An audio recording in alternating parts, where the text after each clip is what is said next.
राज्याचे मुख्यमंत्री माननीय उद्धव ठाकरे साहेब, आमचे अनिल परबजी, संजय बनसोडेजी, सर्व उपस्थित पत्रकार, 2 दिवसाचं अधिवेशन आपण विधिमंडळाचं घेतलेलं होतं. काल पहिला दिवस होता, आज दुसरा दिवस होता. या 2 दिवसामध्ये जेवढी बिलं होती ती सगळी बिलं मंजूर करण्यात आलेली आहेत.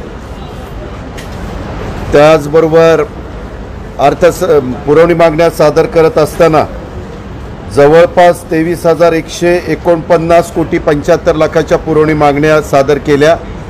साधारण ज्या विभागाला पैशाची गरज होती, मुख्यमंत्री महोदयांनी स्पष्ट सांगितलेलं होतं की आरोग्य विभाग आणि वैद्यकीय शिक्षण विभाग ह्याला टॉप प्रायोरिटी द्यायची. तशा पद्धतीनं त्यांच्या ज्या काही मागण्या होत्या त्या सगळ्या मागण्याचा अंतर्भाव ह्या पुरवणी मागण्यामध्ये करण्यात आला. तसंच लोकप्रतिनिधी या नात्याने आमदार लोकांचा पण जो निधी वाढवला त्याचाही अंतर्भाव केला. वेगवेगळ्या महामंडळं जी आहेत त्या महामंडळाला पण मागच्या वेळेस रिप्लायमध्ये त्यांचे आकडे जाहीर केलेले होते. त्याच्यामुळे पुरवणी मागण्यामध्ये जो आकडा कमी पडला तो सगळा त्याच्यामध्ये टाकण्यात आलेला आहे. अशा पद्धतीनं समाजातल्या सर्व घटकाला न्याय देण्याचा प्रयत्न महाविकास आघाडीच्या निमित्तानं ह्या अर्थसंकल्पामध्ये झाला आहे. हे सगळं करत असताना महत्त्वाचे ठराव झाले. तो म्हणजे आपल्याला सगळ्यांना माहिती आहे की मराठा आरक्षणाच्या बद्दल सुप्रीम कोर्टाने दिलेल्या निर्णयामुळं हे आरक्षण रद्द झालं. त्यामध्ये मुख्यमंत्र्यांनी जे सगळे टॉपचे वकील आहेत त्यांच्याशी सगळ्यांशी चर्चा केली. अशोकराव चव्हाणांच्या अध्यक्षतेखाली ज्येष्ठ मंत्र्यांची समिती नेमली. ॲडव्होकेट जनरलबरोबर चर्चा केली. वेगवेगळ्या या मराठा समाजाला आरक्षण देण्याच्या संदर्भात संघटना काम करतायत त्यांच्याशी चर्चा केली. त्याचबरोबर संभाजीराजे खासदार त्यांच्याशी चर्चा केली. आणि ह्याच्यातून एक गोष्ट लक्षामध्ये आली की बाबा केंद्राकडंच आता लोकसभेमध्ये बिल आणून 50% जास्त आरक्षणाला जे बंदी आहे किंवा बंधन आहे ते काढल्याशिवाय मराठा समाजाला आरक्षण मिळू शकत नाही. हे स्पष्ट चित्र झालं. म्हणून पंतप्रधानांना पण मुख्यमंत्री भेटले. त्याच्या आधी राज्यपाल महोदयांच्याकडे पण मुख्यमंत्री शिष्टमंडळ घेऊन गेलेले होते. आणि त्यावेळेस अशाही मागण्या झाल्या होत्या की येणाऱ्या अर्थसंकल्पामध्ये देखील याबद्दलचा ठराव केला गेला पाहिजे. तशा प्रकारचा ठराव आमचे ज्येष्ठ मंत्री अशोकराव चव्हाण साहेबांनी मांडला. त्याच्याबद्दलची सगळी इत्थंभूत माहिती ही मराठा आरक्षणाच्या बद्दल काय राज्य सरकारची भूमिका आहे ती देखील तिथं विशद केली आणि तो ठराव मंजूर करून घेतला दोन्ही सभागृहामध्ये. तशाच पद्धतीनं ओबीसीच्या बद्दल आपल्याला सगळ्यांना माहिती आहे की कोर्टाचा निर्णय आल्यामुळं जवळपास महाराष्ट्रामध्ये राजकीय आरक्षण ओबीसी समाजाचं 56,000 जागा कमी झाल्या. त्याच्यामध्ये जिल्हा परिषद, तालुका पंचायत, महानगरपालिका, नगरपालिका, नगरपंचायत, ग्रामपंचायत अशा या सगळ्या जागा कमी झाल्यानंतर तिथंही मुख्यमंत्र्यांनी महाविकास आघाडीच्या वतीनं पंतप्रधानांच्याकडं भूमिका मांडली. परंतु ह्याही सभागृहांनी दोन्ही ठराव जर केले तर ते अधिक उपयुक्त ठरतील. आणि म्हणून जी जनगणना 2011 साली झाली त्या जनगणनेमध्ये संपूर्ण माहिती केंद्राकडे आहे. म्हणून ती माहिती जर आपल्याला मिळाली तर ह्याच्यामधनं न्यायव्यवस्थेने ओबीसीचं केलेलं रद्द आरक्षण पूर्ववत आणता येईल. त्याही बद्दलचा ठराव हा भुजबळ साहेबांनी मागच्या सरकारच्या काळामध्ये जो काही पत्रव्यवहार झाला तो अतिशय तारीख निहाय कुणाकुणाचं पत्र कुणाकुणाला गेलं, त्याला काय उत्तर आलं हे सगळं तिथं इतंबूत ठेवलं. आणि नेमकं तेच विरोधी पक्षाला झोंबलं. विरोधी पक्षाला देखील अध्यक्ष महोदयांनी बोलण्याची संधी दिली, विरोधी पक्ष नेत्यांना दिले, इतर त्यांच्या काही सहकाऱ्यांना दिली. त्यांनी त्यांची भूमिका मांडली. परंतु ती भूमिका मांडल्यानंतर ठराव करत असताना भुजबळ साहेबांनी भूमिका मांडली ते जरा नाही म्हटलं तरी विशेषतः विरोधी पक्ष भाजप आहे त्यांना ते मान्य झालं नाही. आणि त्याच्यातून महाराष्ट्राच्या विधानसभेमध्ये जी घटना घडायला नको अशा प्रकारची घटना घडली। संयुक्त महाराष्ट्राचा मंगलकारक चव्हाण साहेबांनी आणला आणि तेव्हापासून राज्याचे प्रथम मुख्यमंत्री, त्यानंतर वसंतदादा पाटील आले, वसंतराव नाईक साहेब आले, पवार साहेब आले, अनेक दिग्गज माणसं, विलासराव देशमुख, सुशीलकुमार शिंदे, मनोहर जोशी, खूप दिग्गजांची नावं घेता येतील। अनेक दिग्गजांनी या राज्याचं नेतृत्व केलं। त्याच्यात सुसंस्कृतपणा होता, त्याच्यामध्ये राज्य कसं चालवायचं याबद्दलची एक त्यांनी परंपरा घालून दिलेली होती। आपला महाराष्ट्राचा जी संस्कृती आहे ती संस्कृती त्याच्यामध्ये जतन करण्याचा प्रयत्न केला। ह्या सगळ्या गोष्टी घडत असताना मात्र कालची घटना ही अतिशय वेदना देणारी, दुःखदायक अशा प्रकारची घटना त्यामध्ये घडली। आणि ती घटना घडत असताना त्यामध्ये मी आपल्या सगळ्यांना एक गोष्ट लक्षात आणून देतो। कालच्या अध्यक्षांच्या दालनामध्ये काही सदस्यांनी गोंधळ घातला आणि अपशब्द वापरल्यानंतर हे स्वतः विरोधी पक्ष नेते देवेंद्र फडणवीस साहेबांनी पण सभागृहामध्ये मान्य केलं। आशिष शेलार यांनी देखील ही घटना घडली तेव्हा तालिका अध्यक्ष भास्करराव जाधव यांची माफी मागितली। अध्यक्षांच्या दालनामध्ये किती गोंधळ घालण्यात आला त्याचा व्हिडिओ पाहून आमची देखील मान शर्मेने त्या ठिकाणी खाली गेली। आम्ही पण विरोधी पक्षामध्ये होतो, ठीक आहे, मतांतर असू शकतं, वेगवेगळे विचार असू शकतात, वैचारिक धारा वेगवेगळी असू शकते, परंतु लोकशाहीमध्ये ती मांडण्याची आयुध वापरून ती व्यवस्थितपणे समाजाच्या समोर आणण्याची, महाराष्ट्राच्या विधिमंडळाच्या माध्यमातून जनतेच्या समोर नेण्याची जी परंपरा आहे तीच पायदळी तुडवण्याचं काम झालं। आणि कालचा घातलेला गोंधळ हा काही त्यांना पुरेसा वाटला नव्हता का काय? आज देखील विधिमंडळामध्ये आवारातच प्रतिविधानसभा, पत्रकार मित्रांनो तुम्ही पण अनेक वर्ष इथं काम करताय, आम्ही पण पायऱ्यांवर बसलेलो कार्यकर्ते आहोत, आमदार आहोत, परंतु अशा प्रकारची प्रतिविधानसभा, माईक, त्याच्या संदर्भामध्ये भाषणं हे कधीच घडलं नव्हतं। वास्तविक या एरियामध्ये तुम्हालाही यायचं म्हटलं, आम्हालाही यायचं म्हटलं तर विधानसभा अध्यक्ष आणि सभापती महोदयांची परवानगी लागते। हा सगळा एरिया त्यांच्या ताब्यामध्ये असतो आणि ह्याच्यामुळं इथं कुठलीही गोष्ट त्यांच्या मान्यतेशिवाय करता येत नाही। त्याचाही ह्या लोकांनी विसर ह्या लोकांना झाला आणि माईकचा वापर करून विरोधी पक्षांनी या पवित्र मंदिराचा अपमान केलेला आहे। सभागृहामध्ये देखील त्याच्याबद्दल सत्ताधारी पक्षाच्या काही सन्माननीय सदस्यांनी मुद्दा उपस्थित केला, काही मंत्री महोदयांनी मुद्दा उपस्थित केला, तपासून पाहतो असं सांगण्यात आलं, नंतर पुढच्या गोष्टी कारवाई त्या ठिकाणी झाली। ठीक आहे, काय आज पहिल्यांदाच महाराष्ट्राच्या इतिहासामध्ये चुकीचं वागल्याबद्दल निलंबन झालंय का? अजिबात नाही। अशा प्रकारचं निलंबन नागपूरच्याही अधिवेशनात कित्येकदा झालेलं आहे, त्याच्यामध्ये आपल्या महाराष्ट्राच्या इथल्याही अधिवेशनामध्ये मुंबईच्या झालेलं आहे।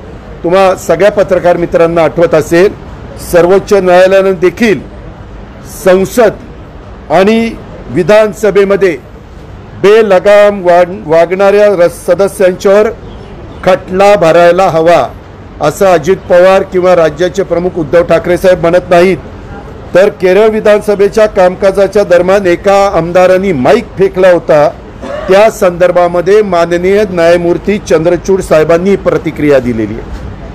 आज इतक्या लोकांचं प्रतिनिधित्व करत असताना आमच्याकडं आम्ही कायदे मंडळ आहे, आम्ही कायदे त्या ठिकाणी करतो, आम्ही महाराष्ट्राचे प्रश्न सोडवण्याचा प्रयत्न करतो आणि असं करत असताना तिथं या पद्धतीचं वागणं हे अतिशय अशोभनीय होतं आणि त्याच्यामुळं याचं तर समर्थन कुणीच करू शकत नाही। त्यांनी आता कुणाला भेटायला जावं, काय भेटायला जावं हा त्यांचा अधिकार आहे। मला पत्रकार मित्रांच्या इलेक्ट्रॉनिक मीडियाच्या माध्यमातून महाराष्ट्रातल्या जनतेला सांगायचं आहे, हे कारण नसताना बदनामी करतायत। 12 आमदार हे निलंबन झालेले आहे। वास्तविक आज रवी राणा हे सन्माननीय आमदार सभागृहामध्ये कशा पद्धतीने वागले ह्याचं देखील कॅमेऱ्यामध्ये सगळं त्या ठिकाणी व्हिडिओ शूटिंग झालेलं आहे, तरी देखील तालिकेचे अध्यक्ष भास्करराव जाधवांनी अतिशय समंजस शांतपणे भूमिका घेतली आणि त्यांना समजावून सांगण्याचा, राजदंड काय एकटा राजदंड त्या ठिकाणी पळवण्याचा प्रयत्न केला, तिथं आणखीन काही गोष्टी करण्याचा प्रयत्न केला। वास्तविक सत्ताधारी पक्षाचे सगळे आमदार तिथं हजर होते परंतु सकाळीच मुख्यमंत्र्यांनी सगळ्यांना ताकीद दिलेली होती, सगळ्यांना विनंती केलेली होती की कालचा दिवस असा घडलेला असल्यामुळं आज कदाचित विरोधी पक्ष हा वेगळ्या प्रकारचं काही कृत्य तिथं करेल, ज्याच्यातनं वाद निर्माण होतील, ज्याच्यातनं समस्या निर्माण होतील. आपण सर्वांनी सत्ताधारी पक्षाच्या आमदारांनी शांतपणे सगळ्या गोष्टी त्या ठिकाणी बघायच्या, नियमाच्या अधीन राहून त्या ठिकाणी करायच्या, नियमाची पायमल्ली करायची नाही. आणि स्वतः मुख्यमंत्री सकाळपासून सभागृहामध्ये त्या ठिकाणी होते, त्यांनी पण हे सगळं पाहिलेलं आहे. आणि त्याच्यातून भास्कररावांनी सांगितल्यानंतर रवी राणा साहेबांना बाहेर नेण्यात आलं आणि त्याच्यात ते काय सांगतायत, 12 लोकांना जाणीवपूर्वक निलंबन केलं. अरे ते 12च लोकांनी चुका केल्या म्हणून निलंबन केलं. 17 असते तर 17 केले असते, 18 असते तर 18 केले असते, किंवा 6च असते तर 6 केले असते. ते त्यांना असं वाटतं की कुठंतरी विधान परिषदेच्या 12 जागा नेमल्या जात नाही म्हणून हे 12 केले. असं काही नाही. तुम्ही पण मीडियाने अनेक प्रकारे डॉक्टर कुटे यांनी काय केलं, इतरांनी काय केलं, हे चॅनलच्या माध्यमातून देखील महाराष्ट्राच्या जनतेने त्या ठिकाणी पाहिलेलं आहे. आणि म्हणून महाराष्ट्राच्या विधिमंडळाला काही शिस्त आहे, परंपरा आहे, त्याला कुठेही बाधा पोचता कामा नये. आणि म्हणून अशा प्रकारचा निर्णय हा घेण्यात आलेला आहे. महाराष्ट्राच्या दृष्टीने अतिशय महत्त्वाचे मराठा आरक्षण, ओबीसी आरक्षण, शेतकरी कायदे. शेतकरी कायदे तुम्हाला माहिती आहे, 7 महिने शेतकरी दिल्लीच्या जवळ आंदोलन करतायत. त्याच्यामध्ये थंडीचा, वाऱ्याचा, उन्हाचा, पावसाचा कशाची पर्वा करत नाही. कित्येक शेतकऱ्यांना त्याच्यात स्वतःचा जीव गमवावा लागला, परंतु आंदोलन चाललेलं आहे. आणि ह्याबद्दल स्वतः मुख्यमंत्र्यांनी सांगितलं की त्याच्यामध्ये शिवसेना पक्षाची भूमिका, राष्ट्रवादी पक्षाची भूमिका, काँग्रेसची आणि काँग्रेसची भूमिका, ह्या भूमिका एकत्र बसून माझ्या अध्यक्षतेखाली मुख्यमंत्र्यांनी एक समिती केली. मी त्याच्यामध्ये होतो, छगन भुजबळ साहेब होते, बाळासाहेब थोरात होते, दादाजी भुसे होते, असे अनेक आम्ही 9 सदस्य होतो. आम्ही याच्याबद्दल जवळपास 8 ते 9 बैठका घेतल्या. आणि त्याच्यात पणन विभागाच्या माध्यमातून कुठलं आपल्याला प्रस्ताव आणता येईल, आपल्या कृषी विभागाच्या वतीनं कुठला प्रस्ताव आणता येईल, आणि अन्न नागरी पुरवठ्याच्या वतीने कुठला प्रस्ताव आणता येईल.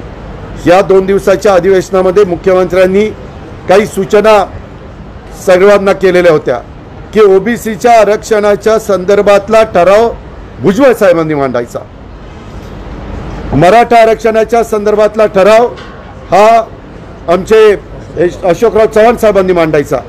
कैकाडी समाज देखील काही जिल्ह्यांमध्ये SC मध्ये आणि काही जिल्ह्यांमध्ये तो SC मध्ये नाही, हाही त्यांच्यावर अन्याय आहे. आणि म्हणून त्याचा ठराव त्या विभागाचे मंत्री म्हणून धनंजय मुंडेंनी मांडायचा. लसीच्या बद्दलचा ठराव, आपल्या राज्याला दर महिन्याला 3 कोटी लस मिळाली पाहिजे, हे सार्वजनिक आरोग्य मंत्री राजेश टोपेंनी ठराव दोन्ही सभागृहामध्ये मांडायचा. आणि त्या पद्धतीनं ह्या सगळ्या मंत्र्यांनी व्यवस्थितपणे ते ठराव मांडले. त्याच्या पाठीमागची पार्श्वभूमी पण सभागृहाच्या माध्यमातून राज्याला, शेतकऱ्यांना सगळ्यांना कळावी ही भूमिका घेतली. आज आम्ही कालची सगळी बिलं मंजूर केली. आज 3 बिलं जी ठेवली ती बिलं आम्ही चर्चेच्या करता ठेवलेली. आता यामध्ये राज्यातल्या काही शेतकऱ्यांची वेगवेगळी मतं असू शकतात, राज्यातल्या शेतकऱ्यांचं नेतृत्व करणाऱ्या काही नेत्यांची वेगळी मतं असू शकतात. त्यांनी स्वतः मुख्यमंत्री महोदयांची भेट घेतली. राजू शेट्टी होते, प्रतिभा शिंदे होत्या, मेधा पाटकर होत्या, कितीतरी मान्यवरांची मी नावं त्याच्यामध्ये घेऊ शकेन. आणि त्यांनी पण सगळ्यांनी सांगितलेलं होतं की तुम्ही काय आणू पाहताय, आम्हाला जे काही बिल त्याच्यामध्ये आणायचं होतं ते बिल आणत असताना कुठल्याही प्रकारे शेतकऱ्यांच्यावर अन्याय होणार नाही अशाच प्रकारचं बिल आम्हाला त्या बाबतीमध्ये आणायचं होतं. आणि आम्ही ते बिल मांडलेलं आहे. 2 महिन्याच्या करता सर्वांना चर्चेच्या करता ते ओपन ठेवलेलं आहे. जी 3 केंद्रीय कायद्यांमध्ये सुधारणा करून विधेयक मांडण्यात आलेली आहे, राज्यातल्या शेतकऱ्यांना त्यांच्या हिताला बाधा पोचेल असा कुठलाही निर्णय आपलं आघाडीचं सरकार घेणार नाही, ही भूमिका मुख्यमंत्र्यांनी स्पष्ट केलेली होती. आणि त्या प्रकारे सुधारित विधेयकाच्या महत्त्वाच्या सुधारणा ह्या आज आम्ही मांडलेल्या आहेत. 2-3 महिने त्याच्याबद्दलचं सगळी माहिती आल्यावर ते जे काही शेतकऱ्यांना हमी भाव देणारं, त्यांनी विकलेल्या मालाचे पैसे त्यांना हमखास मिळणारं, त्याच्यामध्ये जर कोणी त्यांचे पैसे बुडवण्याचा प्रयत्न केला तर त्या व्यक्तीला शिक्षा झाली पाहिजे, दंड झाला पाहिजे, त्याच्याबद्दलचं एक त्याच्यावर आदरयुक्त भीती असली पाहिजे. अशा ह्या सगळ्या गोष्टी करण्याचा प्रयत्न या बिलाच्या माध्यमातून आम्ही केलेला आहे आणि ते आज सभागृहाच्या समोर मांडलेलं आहे. अशा प्रकारे 2 दिवसाचं कामकाज आणि 3 कोटी लस दर महिन्याला मिळावी हा देखील ठराव तिथं मांडला. वरच्या सभागृहामध्ये विरोधी पक्ष नेते आणि काही सदस्यांनी सहभाग घेतला, खालच्या सभागृहामध्ये त्यांनी बहिष्कार घातला होता. तरी आमचे संसदीय कामकाज मंत्री अनिल परबांनी विरोधी पक्षाशी संपर्क साधला. मुख्यमंत्र्यांनी सकाळी त्यांना सांगितलेलं होतं त्यांच्याशी संपर्क साधा, त्यांना सभागृहामध्ये येण्याची विनंती करा. विरोधी पक्ष देखील सभागृहामध्ये असला पाहिजे, सत्ताधारी पक्षांनी पण आपली आपली भूमिका मांडली पाहिजे, चर्चा झाली पाहिजे. लोकशाहीमध्ये चर्चेला महत्त्व आहे आणि त्याच्यामुळे हा सगळा प्रयत्न मुख्यमंत्र्यांनी सकाळी आज 10च्या आधी येऊन सूचना दिल्या आणि 10ला आमची कॅबिनेट ह्या 3 बिलाच्या संदर्भातली होती. अशा पद्धतीचं आम्ही कामकाज केलं. परंतु ज्या प्रकारे समोरनं प्रतिसाद मिळाला पाहिजे होता, दुर्दैवाने तो प्रतिसाद मिळाला नाही. हे पण आपण सगळ्यांनी पाहिलं. वास्तविक तुम्ही देखील त्यांनी तिथं बाहेरची चालवलेलं कामकाज हे फार महाराष्ट्राला दाखवण्याचा प्रयत्न काही काही लोकांनी चॅनलच्या द्वारे केला असं ऐकायला मिळतं. वास्तविक हेही चुकीचं आहे, कारण ते चुकीचं करत होते. वेगवेगळ्या चॅनलची विश्वासार्हता परंपरा ही फार थोर आहे. इथं काम करत असताना काही ज्यांच्या गोष्टी चुकल्या आतमध्ये त्याच्याबद्दल पण आज सभागृहातल्या अनेक सत्ताधारी पक्षाच्या आमदारांनी काही भूमिका अध्यक्षांच्या समोर मांडली, आयुध वापरून मांडली आणि त्याच्यामध्ये त्याला न्याय मिळवून देण्याचा प्रयत्न केलेला आहे. अशा पद्धतीनं हे 2 दिवसाचं अधिवेशन झालंय आणि त्याच्यामध्ये जे महाराष्ट्राच्या विकास कामाच्या दृष्टिकोनातने वेगवेगळी बिलं मंजूर होण्याची गरज होती, वेगवेगळ्या पुरवणी मागण्या मंजूर होण्याची गरज होती, वेगवेगळे ठराव मंजूर होण्याची गरज होती, ह्या सगळ्या गोष्टी मुख्यमंत्र्यांच्या नेतृत्वाखाली महाविकास आघाडीनं पार पाडलेल्या आहेत. आपला तुम्हाला एक प्रश्न असा आहे की अनेक प्रश्नांची उत्तर आपण दिली, पण ईडी संदर्भातला प्रश्न असा आहे, ईडी संदर्भातला मागील अनेक महिन्यांपासून एक ससेमिरा तपासाचा ईडीकडनं महाविकास आघाडीच्या मंत्री किंवा नेत्यांच्या मागे लागला आहे. अजितदादांच्या प्रकरणामध्ये जो आरोप केला गेला आहे त्यामध्ये स्टेट CIDनं 2017मध्ये त्यांना क्लीनचिट दिली, EOWनं क्लीनचिट दिली, सुप्रीम कोर्ट हायकोर्टामध्येही त्यांना क्लीनचिट मिळाली. पण नंतर 21मध्ये पुन्हा ते प्रकरण आणून मोठे आरोप केले गेले, 65 कोटींचा आरोप केला गेला. पॉलिटिकल प्रेशर बिल्डअप करण्यासाठी केलं जात आहे का विंडिक्टिव्हली केलं जातं आपल्याला वाटतं? सगळं आपल्या प्रश्नामध्ये त्याचं उत्तर लपलेलं नाही आहे, स्पष्ट आहे. आणि आज जो काही प्रकार घडला, खरं म्हणजे पहिल्या प्रथम मी थोडंसं एक या 2 दिवसाच्या अधिवेशनावरती बोलतो, नंतर प्रश्न परत विचारा. माननीय उपमुख्यमंत्र्यांनी अत्यंत विस्तृतपणाने गेल्या 2 दिवसात काय काय आम्ही केलं जनतेच्या हितासाठी हे सविस्तर आपल्याला सांगितलेलं आहे. आणि मलासुद्धा स्वतःला एक समाधान आहे की शेवटी हे विधिमंडळ म्हणजे केवळ सत्ताधारी आणि विरोधी पक्ष यांच्यासाठी कुस्तीसाठी बनवलेला आखाडा नाही आहे, हे लोकशाहीचं एक पवित्र मंदिर आहे. मी माझ्या पहिल्या भाषणामध्ये त्यावेळेला बोललो होतो की विरोधी पक्ष म्हणजे नेमका कोणाचा विरोधी? जर का जनतेने तुम्हाला आम्हाला सगळ्यांना त्यांचं हित करण्यासाठी म्हणून निवडून दिलेलं आहे, तर जनतेचं आणि राज्याचं हित जपणं हे आपलं एकमत असायला पाहिजे. आणि त्याच्यामध्ये विरोध हा शब्द असता कामा नये. विरोधी नाही, तुम्ही सूचना करा, काही त्याच्यामध्ये उणिवा असतील तर त्या दाखवा. मात्र काल जे काही घडलं त्याचा मी मुद्दामून पुन्हा जरी माननीय उपमुख्यमंत्र्यांनी उल्लेख केला असला तरी उल्लेख करेन की काल मात्र आपल्या राज्याची मान शर्मेने खाली जाईल असं वर्तन विरोधी पक्षांनी केलं. आणि कारण काय होतं, राजकारण काय होतं, तर OBC समाजाला जे राजकीय आरक्षण काढलं गेलं त्याच्याबद्दल ती जी काय माहिती आहे ती माहिती मागणं हा गुन्हा आहे का? माहिती मागितली आम्ही, मी स्वतः गेलो होतो, सोबत माझ्या उपमुख्यमंत्री होते, काँग्रेसतर्फे अशोकराव होते, माननीय पंतप्रधानांना भेटून आम्ही पत्र देऊन मागणी केलेली आहे. राज्यपाल महोदयांना सुद्धा पत्र देऊन मागणी केले. गेल्या आठवड्यामध्ये त्यांनी जे काही 3 प्रश्न विचारलेत त्याच्यातही हा प्रश्न होता आणि त्यांनाही आम्ही विनंती केले की आम्ही सातत्याने केंद्राकडे ही माहिती मागतो आहोत, आपणही आम्हाला मदत करा की केंद्राकडनी माहिती मिळवून द्यायला. विरोधी पक्षांनी खरं सांगायला पाहिजे होतं की जर काही माहिती निरुपयोगी असेल तर त्यांनी सांगायला पाहिजे होतं की माहिती निरुपयोगी आहे, पण जर का तुम्हाला असं वाटत असेल की या माहितीच्या आधारे तुम्ही करू शकत असाल, आमचा तुम्हाला पाठिंबा आहे, विषय तिकडे संपला असता. आणि ओबीसी समाजाच्यासाठी म्हणून जरी तुमची मतमतांतरे काही असली तरी एक राजकीय एकजूट त्याच्यामध्ये दिसली असती. दुर्दैवाने त्यांच्या मनातला तो जो असं मी मानणं किती योग्य अयोग्य हे ठरवू शकत नाही, पण ओबीसी समाजाबद्दलचा द्वेष हा त्यातून उफाळून वर आला का? कारण माहिती आम्ही जी पंतप्रधानांना भेटून केली होती तीच अधिकृतपणे ठरावाच्या माध्यमातून केली. याच्यामध्ये चूक काय? आणि त्याच्यानंतर विशेषतः ही माहिती माननीय भुजबळ साहेबांनी तो संपूर्ण सिक्वेन्स सांगितला की कधी कधी कोणी कोणी कोणाकडे केली होती आणि त्याचं काय फलित हे त्यांनी सांगितलं होतं. ही माहिती अजूनही अधिकृत मिळालेली नाही, तरी देखील बोलताना माननीय विरोधी पक्षनेत्यांनी जी माहिती सांगितली की ह्या संपूर्ण डेटामध्ये 8 कोटी देशाचे पाचवरती आपण ती माहिती बातमी दिलेली आहे, 8 कोटी चुका आहेत आणि राज्यामध्ये जवळपास 70-75 लाख चुका आहेत. मग हे एवढा चुकीचा असलेला डेटा हा केंद्र सरकार कशाला जोपासत बसते? त्यांनी सांगून टाकायला पाहिजे की याच्यात चुका झालेल्या आहेत, ते सुधारणेची गरज आहे, ती त्यांनी सांगायला पाहिजे. पण सरकार म्हणून अधिकृत मागणी केल्यानंतर राज्य सरकारला जी माहिती मिळत नाही ती विरोधी पक्षनेत्यांना कधी आणि कोणी दिली नेमकी, ह्याचा एक खुलासा व्हायला पाहिजे.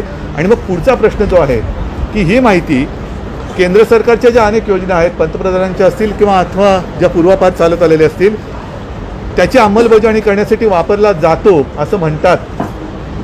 मग 8 कोटी चुका असलेल्या माहितीच्या आधारे जर ह्या योजना राबवल्या जात असतील तर त्याचा अर्थ काय लावायचा? आणि म्हणून मला असं वाटतं की एकूणच संपूर्ण कालचा काय आणि आजचा दिवस, आज सगळ्या विरोधी पक्षाला काही निलंबन केलेलं नाही.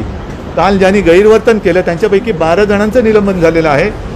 जे त्यांनी बाहेर येऊन केलं ते आतमध्ये येऊन करण्याचा त्यांचा म्हणजे ते नाही, चर्चा करण्याचा त्यांचा अधिकारच आहे. आतमध्ये जर का त्यांनी प्रश्न विचारले असतील तर त्यांना तिथे आमच्याकडनं उत्तरही गेली असती, जी गेल्याही वेळेला दिली होती, आजही दिली असती आणि उद्याही जर अधिवेशन जेव्हा असेल तेव्हा ते होणारच आहे. ही चर्चेची आणि अधिवेशनाची पद्धत आहे. तर अशा वेळेला लोकशाही पद्धतीने कामकाज होऊ न देता धुमाकूळ घालणं, मग सभापती म्हणजे अध्यक्ष महोदयांचा अपमान करणं आणि काल स्वतः भास्कर जाधव यांनी सांगितलेलं आहे की समोर जे काय घडलं हे तर आपण आपल्या कॅमेऱ्यातून दाखवलेलं आहे, त्याचे फोटोसुद्धा आज आलेले आहे, माईक कसा उडला काय कसं केलं. पण नंतर त्या दालनामध्ये त्यांना जी काही शिवीगाळी झाली, म्हणजे ही कोणती संस्कृती? ही संस्कृती कोणती? काय जी जनता तुम्हाला आपले भाग्य विधाते म्हणून इथे पाठवते ते तुमच्याकडनं काय अपेक्षा करणार? कशासाठी तुम्हाला आम्ही मतं देतो? अनेक उमेदवार उभे असतात, त्याच्यापैकी एक आपल्या पसंतीचं मत, पसंती म्हणजे नुसतं आवडतं म्हणून नाही तर विश्वासार्हता की ही व्यक्ती माझ्या आयुष्यात काहीतरी बदल घडून आणू शकेल, असं काम करेल म्हणून मी याला पाठवतो आहे. अशी पाठवलेली व्यक्ती इकडे येऊन जर असा धिंगाणा घालत असेल तर जनतेचा लोकशाहीवरचा विश्वास उडेल. आणि म्हणून मला असं वाटतं की काल आणि आज जे काय घडलं त्याच्यामुळे आम्हालासुद्धा खरंच लाज वाटते, कारण महाराष्ट्र नेहमी देशाला दिशा दाखवतो असं आपण मानतो आणि तशी आपली परंपरा आहे. ही दिशा कोणती ती सगळ्यांनी बघितलेली आहे. आणि आज देखील मी विरोधी पक्षाला विनंती करतो आहे की काल आणि आज जे काय घडलं ते घडलं, पण यापुढे आपले मतांतरे जरी काही असली तरी जनता जी काही स्वप्न बघते आणि ती स्वप्न घेऊन तुम्ही इकडे येता त्या स्वप्नाला तडा जाईल असं कृपा करून वागू नका. आता आपला जो प्रश्न होता त्याच्यामध्ये जर आमच्यावरती आज आरोप झाले की लोकशाहीचा गळा दाबला, लोकशाहीला काळिमा लावला, मग त्यांच्याकडनं जे काही दबावाचे तंत्र येत आहेत ईडी CBI वगैरे, हे काही लोकशाहीला पांढरा रंग मारण्याचं काम सुरू आहे का? जे काम तुम्हाला सभागृहात जमत नसेल तर तुम्ही तसं सांगा की आम्हाला ह्या सरकारला तोंड देणं कठीण होतं आहे म्हणून आम्ही आमच्या अधिकाराचा गैरवापर करून ह्यांना दबावाखाली आणतोय असं जाहीर करा. आणि त्याला लोकशाही मानायची असेल तर त्याला लोकशाही ते मानतील, देशातली जनता नाही मानणार.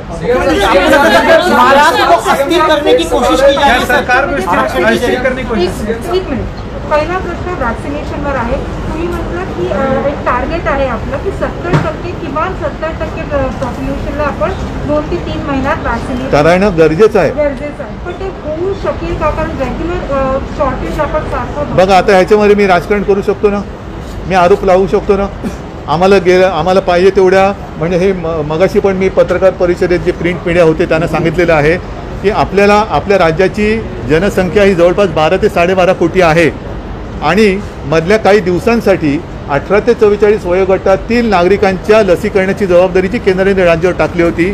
त्याच्यासाठी आपल्याला 6 कोटी जनतेसाठी 12 कोटी डोस पाहिजे होते आणि ते केंद्राने सांगितलं होतं की तुम्हीच विकत घ्या. त्याची आपण एक रकमी एका चेकने विकत घेण्याची तयारी ठेवली होतीच. त्यानुसार सुरुवात झाली, पण लक्षात आलं की पुरेसा साठा मिळत नाही म्हणून आपल्याला ती योजना थोडे दिवस बंद करावी लागली. आता मात्र आपल्याला जर का सगळे म्हणजे आता साधारणतः 18च्या वरतील वयोगटाला वॅक्सिनेशनची परवानगी आपल्याकडे आहे. 18च्या खालील याच्याबद्दल अजून काही निर्णय झालेला नाही आहे. पण ही जर का लोकसंख्या आपल्याला पूर्ण करायची असेल 70 नाही मी म्हणतो 100%, तर आज म्हणजे गेल्या 2-3 दिवसामध्ये आपण 8,10,000 जेवढे वॅक्सिन आली तेवढे एका दिवशी आपण दिलेली आहेत. आपली क्षमता आज आपण किमान 15 लाख करू शकू दर दिवशी एवढी ठेवलेली आहे, किमान 15 लाख. पण ही वॅक्सिन मिळाली पाहिजेत. साधारणतः आजही मी कोणता आरोप न करता अपेक्षा करतो की जसा एप्रिलपासून मेपासून जूनमध्ये, जूनपासून जुलैमध्ये हा साठा वाढत चाललेला आहे तसा तो वाढत जावा. आम्ही 3 कोटीची मागणी केलेली आहे पण 5 कोटी मिळाले तरीसुद्धा ती आपली तयारी आहे. आपण 24 तास केंद्र उघडू, केंद्र वाढवू, पण लवकरात लवकर राज्यातील जनतेला सुरक्षित करू हा सरकारचा निश्चय आहे.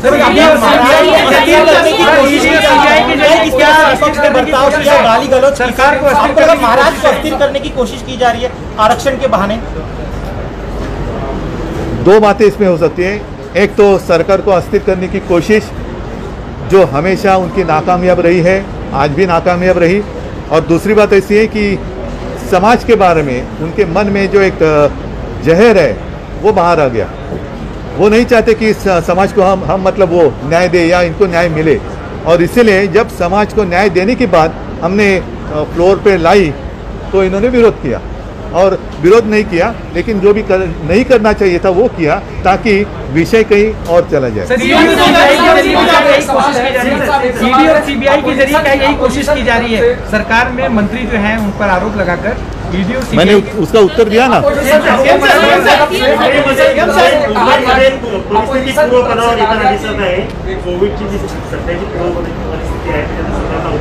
लॉकडाऊन संदर्भामध्ये समाजामध्ये कशी प्रतिक्रिया आहे, काही निर्बंध आहे, कधीपर्यंत शिथिल होतील? मुंबईत आपल्याला सर्वांना कल्पना आहे की गेल्या वर्षी या सुमारास साधारणतः पहिली लाट आपण अनुभवत होतो. पहिल्या लाटेचं जे काय पीक होतं उच्चांक तो गेल्या वर्षी सप्टेंबरमध्ये आला होता. त्याच्यानंतर मध्ये काही दिवस आपल्याला वाटले की आपण सुटलो, पण ती सुटका नव्हती तर संकटाला आमंत्रण दिलं गेल्यासारखं सगळं झालं होतं. गर्दी सगळीकडे उसळली होती आणि साहजिकच आहे कोणावरही बंधनं टाकणं हे कोणालाही आवडणार नाही. आम्हालाही ते आवडत नाही. आपण दुसऱ्या लाटेचा फार अत्यंत वाईट आणि भीषण अनुभव घेतलेला आहे. कसं बसं आपण तारेवरची कसरत करत, कारण मला अजूनही ते दिवस आठवल्यानंतर अंगावरती काटा उभा राहतो. कोणाचाही फोन वाजला की अंगावरती काटा यायचा. रात्री अपरात्री फोन वाजला तर फारच पंचायत व्हायची, कारण ऑक्सिजन नव्हता. आपल्याला सर्वांना कल्पना आहे की जेवढी आवश्यकता आपल्याला लागली होती, आपल्याकडे साधारणतः 1200 मेट्रिक टन ऑक्सिजन हा दर दिवशी आपण उत्पादित करतो, पण त्यावेळेला आपल्याला 500च्या पेक्षा जास्त मेट्रिक टन ऑक्सिजन हा इतर राज्यातून आणावा लागला. मग तो गुजरातमधनं आणला, भिलेमधनं आणला, ओरिसामधून आणला. हे नेणं आणणं हे फार दमछाक करणार होतं आणि म्हणून आपल्या राज्याने मिशन ऑक्सिजन हा एक कार्यक्रम म्हणजे असा काय मनोरंजनाचा कार्यक्रम नाही, आरोग्यासाठीचा एक कार्यक्रम घेतलेला आहे आणि तो पूर्ण व्हायला काही महिने लागतील. कारण असं घेतला ऑक्सिजन आणि दिला असं होत नाही. त्याचे प्लांट लावावे लागतात. ते प्लांट काही परदेशातून आणावे लागतात, काही आपल्याकडे करावे लागतात. तर ते करता त्याला काही महिने लागणार आहेत. आणि मी असं सगळ्या माझ्या सहकार्याने सांगितलं आणि त्यांनी मला मान्यता दिलेली आहे की आपल्याला यावेळेला साधारणतः 1200 अधिक 500 1700 मेट्रिक टन लागला असेल तर किमान 3000 मेट्रिक टनची आपली रोजची उत्पादन क्षमता ठेवायला पाहिजे आणि त्या दिशेने आपण चाललो आहे. पण त्याला थोडा वेळ लागेल. म्हणजेच काय की ही सगळी, कारण ह्या दुसऱ्या लाटेमध्ये ऑक्सिजनची आवश्यकता जास्त आणि जास्त काळ लागली, तर तिसरी लाट जर का दुर्दैवाने आली जी येईल असं एक अनुमान आहे. परदेशामध्ये तिसऱ्या लाटेला काही बऱ्याच ठिकाणी सुरुवात झालेली आहे, काही ठिकाणी चौथ्या लाटेला झालेली आहे. लाटांमागून लाटा येणार असतील तर आपल्याला आरोग्य सुविधा आजच्या सुद्धा आपल्या या पुरवण्या मागण्यांमध्ये सगळ्यात जास्त तरतूद आरोग्यासाठी केलेली आहे. तर आरोग्याच्या सुविधा ह्या वाढवल्या पाहिजेत आणि त्याचं एक परिमाण एक आपण ठरवलेलं आहे, ते गाठत नाही तोपर्यंत आणि वॅक्सिनेशन हे मोठ्या प्रमाणावरती होत नाही तोपर्यंत आपल्याला प्रत्येक पाऊल हे जपून टाकावं लागेल. आणि त्याच्याबद्दल जसं नागरिक आजपर्यंत सरकारला सहकार्य करत आलेले आहेत, मला खात्री आहे की यापुढे सुद्धा ते करतील.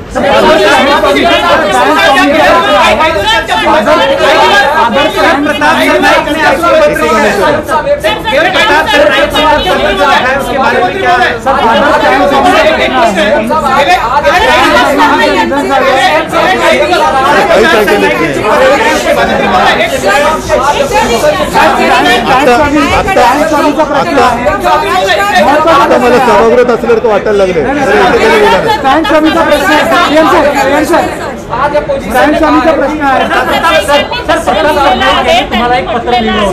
तुम्ही आता केंद्रीय तपास यंत्रणांचा ससेमिरा लागलाय, आपण पंतप्रधानांना तुम्ही भेटलात, भाजपशी जुळवून घेतलं पाहिजे या पत्राबद्दल. नाही, ह्या पत्रामागे त्यांचा सांगण्याचा उद्देश तुमच्या लक्षात आला असेल की कशा पद्धतीने सत्तेचा दुरुपयोग आणि केंद्रीय यंत्रणेचा दुरुपयोग केंद्र सरकारकडनं केला जातोय हे त्यांनी सगळ्यांसमोर आणलेले आहे आणि ते करताना त्यांनी त्यांचे स्वतःच उदाहरण दिले. ज्या प्रकारच्या राजकीय चर्चा गेल्या काही दिवस सुरू आहे, तुम्ही त्या चर्चांना आता कुठेतरी पूर्णविराम द्याल का स्पष्टपणे की अशा कुठल्याही चर्चा नाही? आता तुम्हाला भेटल्यानंतर मी भाजपला भेटायला चाललोय. काय बोलता तुम्ही? प्रश्न आहे, स्टॅन स्वामींचं निधन झालं जेलमध्ये. बाबा एक मिनिट, हे मी गमतीत बोललो नाही तर ती हेडलाईन द्याल उद्या.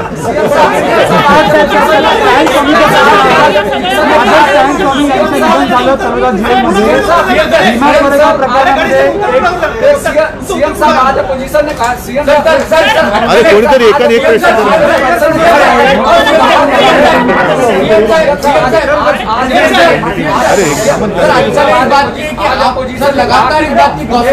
सीएम साहब आज अपोजिशन ने कहा कि जो कुछ बाहर हुआ है आज जो कुछ बाहर अपोजिशन ने किया है, क्योंकि सरकार की तरफ से उनसे संवाद साधने की कोशिश नहीं हुई, कोई उससे मिलने नहीं आया, कोई बातचीत नहीं। बात ऐसी है कि हम जो भी कुछ कहें वो झूठ है और जो भी कुछ कहें वो सच है, ऐसी कोई बात किसी ने लिखी हुई नहीं है। हमने हमारा काम किया, हमारा कर्तव्य किया, पता नहीं उनका कर्तव्य क्या है।